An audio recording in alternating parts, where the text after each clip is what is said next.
So I've been enjoying my week's holiday. I've been catching up on some of the old classics like Laurel and Hardy.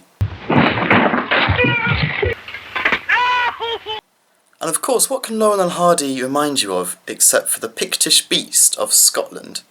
Now, the Pictish Beast is a mysterious animal found primarily on carvings and drawings depicted around Scotland. The Picts were a group of people from the early medieval period, and they lived across what we now call Scotland. They had an incredibly in-depth and interesting culture. Now, the Picts had their own language. We know this because the monk and historian Bede talks about it, but it's long extinct. We don't know a whole lot about it.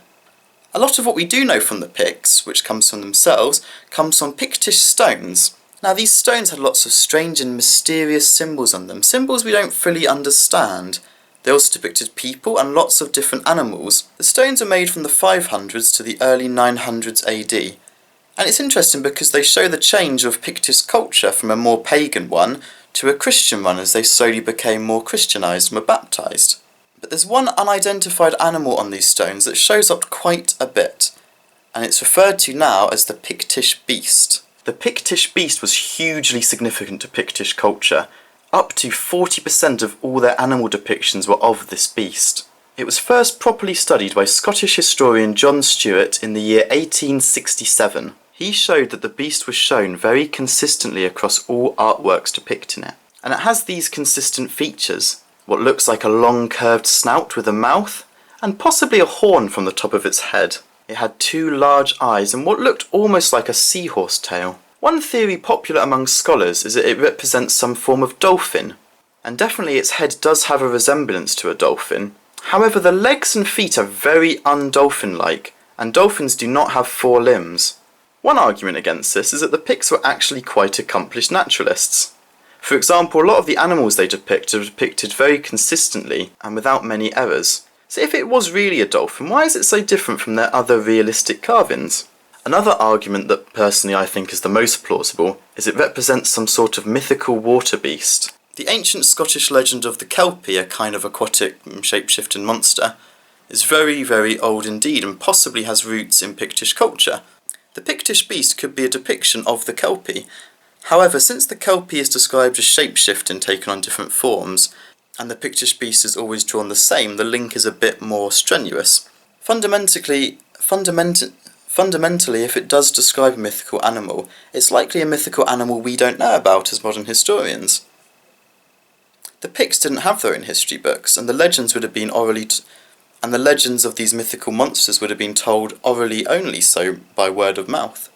Another suggestion that I view as more unlikely is that it's a Christian symbol of salvation. For example, in early Christian art, the dolphin was actually a symbol of resurrection and salvation, similar to how Jesus came back from the dead. And the beast's appearance alongside the stones suggests that it was integrated into Christian culture. However, this theory has some issues with it. Firstly, as more stones were discovered and dated, some of them were found to be of pre-Christian pagan origin, so the Pictish Beast couldn't have been invented for Christian purposes. If it did have a Christian meaning, it would have been a later reinterpretation of an older pagan symbol. And this theory doesn't exactly answer what the creature is. It kind of just gives it a bit of context. The other argument, of course, is that it's an extinct, lost animal we don't know about. And you can see this because if it was just a mythical animal, why would the pagans keep it? And then when they turn Christian, why would they keep depicting it? The other pagan systems they don't depict anymore.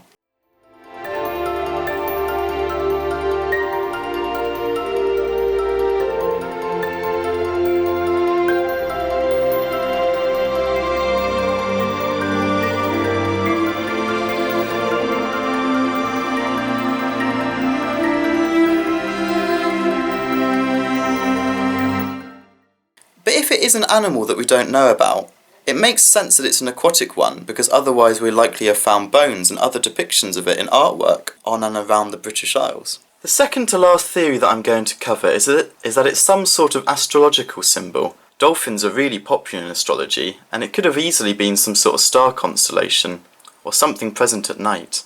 Other Pictish stones sometimes appear to have some astronomical knowledge, and the Picts had contact with Roman learning which includes astrology. This theory I found online on the Last of the Druids forum. They also say it might be the Capricorn symbol. It's a really interesting theory and really well written, but I'm not fully on board with it. Lastly, it has been suggested that the Pictish Beast depicts some sort of swimming elephant. The Picts would have been in contact with the Romans hundreds of years before, and the Romans would have brought elephants over to Britain for entertainment. Over the hundreds of years since the Romans had left, perhaps the idea of an elephant had become so mythical they had created this beast to remember it by. Obviously not really looking like an elephant at all, but being more of a drawing of a memory of one. I don't give this theory much credence. Personally, I believe it's most likely to be some sort of mythical animal that we've forgotten about. But the theory that it might be an unknown animal, a cryptid, is very exciting as well. Once again, thank you for watching and hope to see you in the next video, which I'm hoping won't be as long as I took to make this one. See ya.